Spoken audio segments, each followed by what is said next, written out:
งพี่เพิ่นออกมาสันเขาป่าสันเขาอยู่ผู้อยู่ผา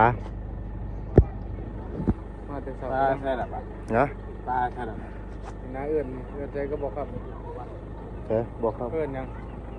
ฮะ ใส่ยังก็สตูนสเตอร์ใส่ยังก็บอกครับนะ ใช่ป่ะ สตูนสตูน สันเขาอยู่ผู้อยู่ผา จะเล่าแล้ว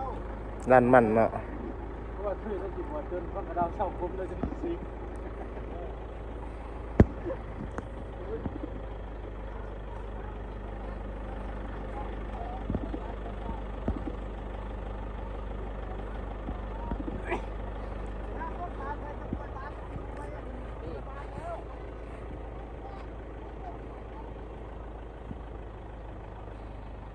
เนี่ยไปทางไรก็มีแต่ผู้เด้อ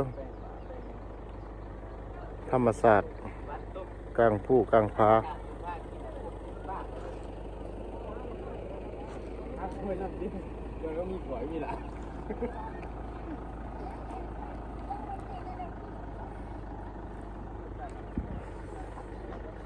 หัวกระเราเป็นที่กระเรามันกระเรามันที่เขาเราเรียนเป็นนักไปเราอีกพอไปแล้วป่ะนี่เป็นนักดีป่ะ แล้วก็มีห้องน้ำอยู่ห้องในอยู่ตี บ่มีนี่จะได้จะไปคุณ ห้องน้ำธรรมศาสตร์จะเอาหัวปี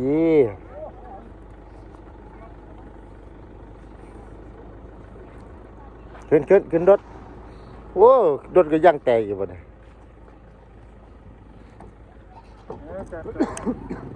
จะมาตัวน้อยๆนั่นขึ้นรถจะไหนจนใหญ่แต่ลูกเราไป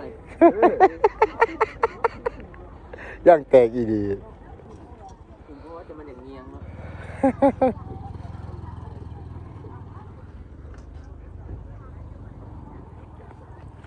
อยู่กับธรรมศาสตร์อย่างเป็ดหน่อยเนาะอย่างเป็ดเลี้ยงไก่อยู่ไห่อยู่สวนธรรมศาสตร์อีดี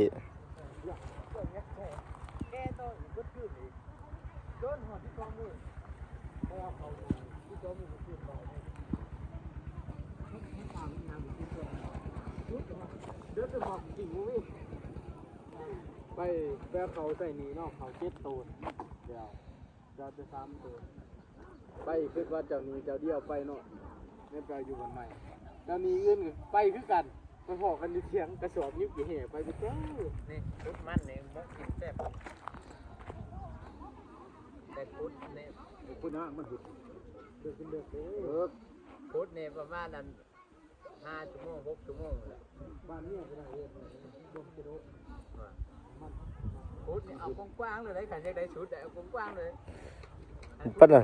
สั้นนี่ก็ลงหัวเลิกบ่ โอ้เสือเพี้ยนหัวผีเนาะ มันเป็นคนยาวๆบ่ กุ้งไม่ชื่อกุ้งนี่นะ มันถึกโอ้ มันเป็นงานดุ้มเลยเนาะ ซื้อลงเลย ขันพุดเราพุดกว้างๆเลยขันยังได้ชุด มันหึบเนี่ยว่ามันหึบเจอมันงูเห็นทักตัวว่ะ ว่า พูดได้ตอบฟังหวยพูดไปงู บ้านเฮาก็พุทธฟังหวยแหน่นี่ก็ดีนี่คือโคบนนู่นนะจ๊ะถ้าขันซื้อจะเชียมไปก็สิได้เพื่อนบ่บอกกระจุกถึงตัว เจอมันเพิ่มที่รอ บ้านนี้ได้ที่กระป๋า สถานที่มาชันเพศอยู่ด้านมัน ส่งคือ คืออันเขาพุดอันไม่กิโลอะไรเนาะ ตัวหูมันก็เลิกมันราคาว่าขายแพงขายแพงมันคือคุดเองนะขันว่าแพง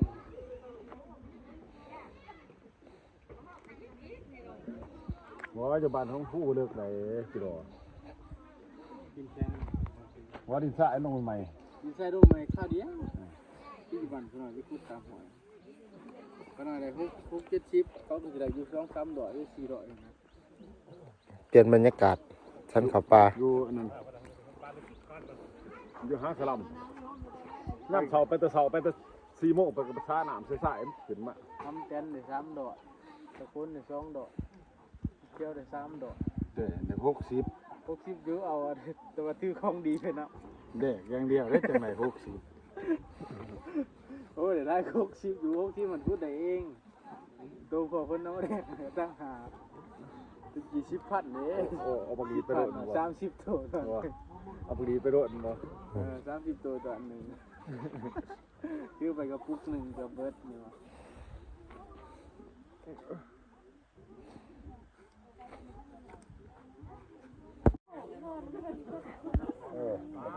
บ่เป็นอย่างไรไม่ใช่นับจุ๊บเนาะ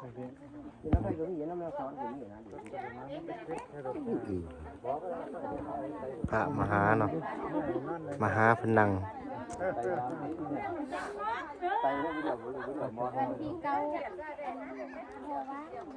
ที่เก่า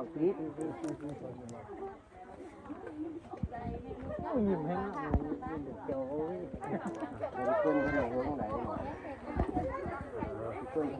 มหาพนังมุ่นมีมุ่นมหาเพิ่นมาสันเพศแน่มาอยู่นอนเด้อ คนไทยแบบว่าผู้จ้างดีมาหาเพิ่น